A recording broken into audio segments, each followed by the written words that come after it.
Welcome to you all on today's review of the Chronicles of Shannara. Well, I don't know how you got to it. Whether it's a friend that has recommended it to you, we'll talk later about what you should do to this so-called friendship.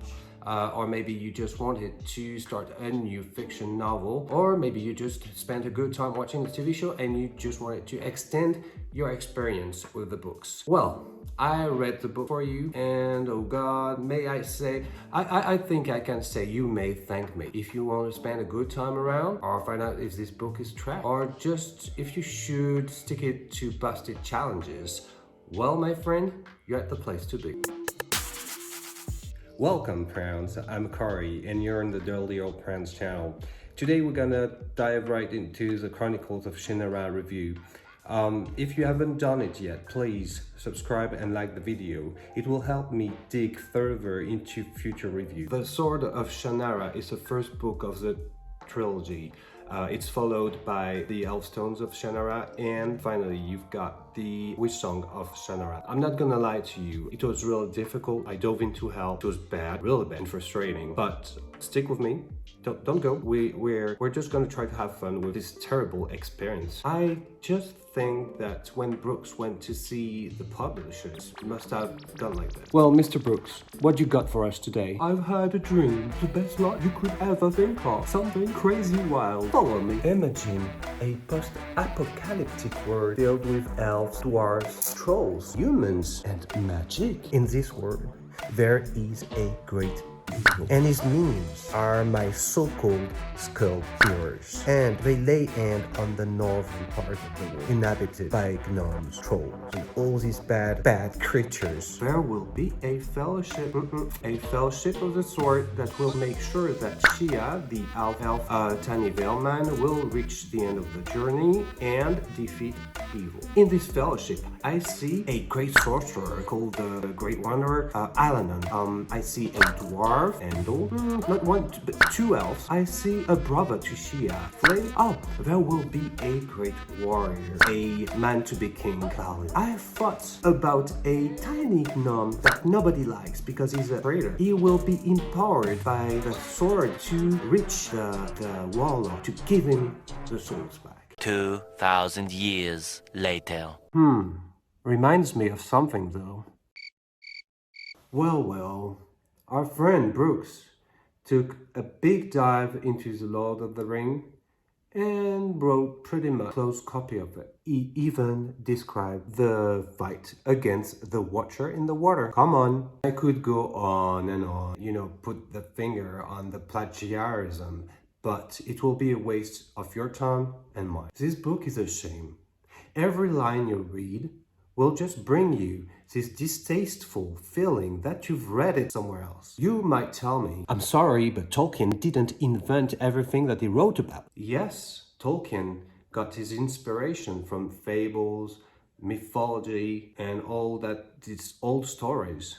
But he's torn them in so many ways that he created something that is really new. He reinvented the genre. Okay, now let's forget about the plagiarism and let's just take a look at the writing. Well, that's if by writing you mean piling up words next to each other without any talent and expecting them to deliver and mirrors anything else than the emptiness of the void. At this point, the void is staring at you. It is tasteless.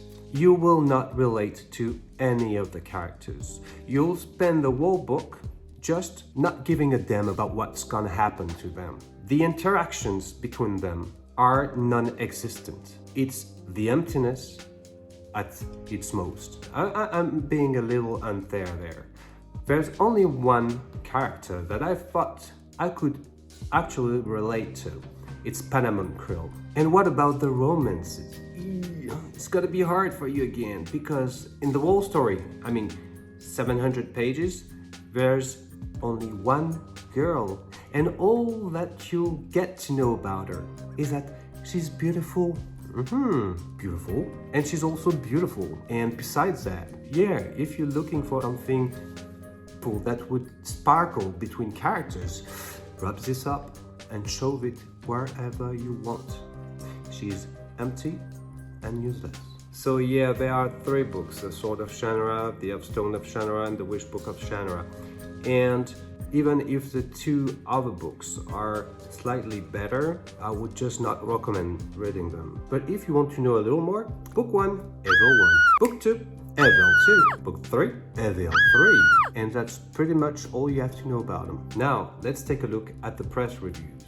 FantasyBooksReview.uk gave it a 6 out of 10. Pros. Brooks manages to weave in and out of the story characters that may later become important or are simply there to move the story along for a little while. Some characters you will love, others you will hate. As I told you, you will not feel anything. Don't worry. He also manages to wonderfully keep a lineage of characters continually appearing in the following 2 books and on. The Sword of Shannara is not only the beginning to a trilogy, but an entire world that will amaze you and enthrall you if you let it. While I will agree that Brooks draws inspiration from Tolkien, he doesn't copy him. What? Cons. The book is not perfect, however. It does not have the same gripping and enthralling dialogue that Lord of the Ring has. Yeah, that's pretty much what happens. There are times where you will find the need to put it down and read something else, simply to take a break and recharge. Not that it is a bad read. Come on, how do you define a bad read? If you can't read it straight, it's because it's bad. That's it. On Goodreads, I've just taken the one that I found was the most reliable, and that was more or less close to what I think about it. And Stefan, thanks to you, you've made a beautiful review in 2012. Man, did that ever suck? And not your garden variety ham-fisted hackiness kind of suck.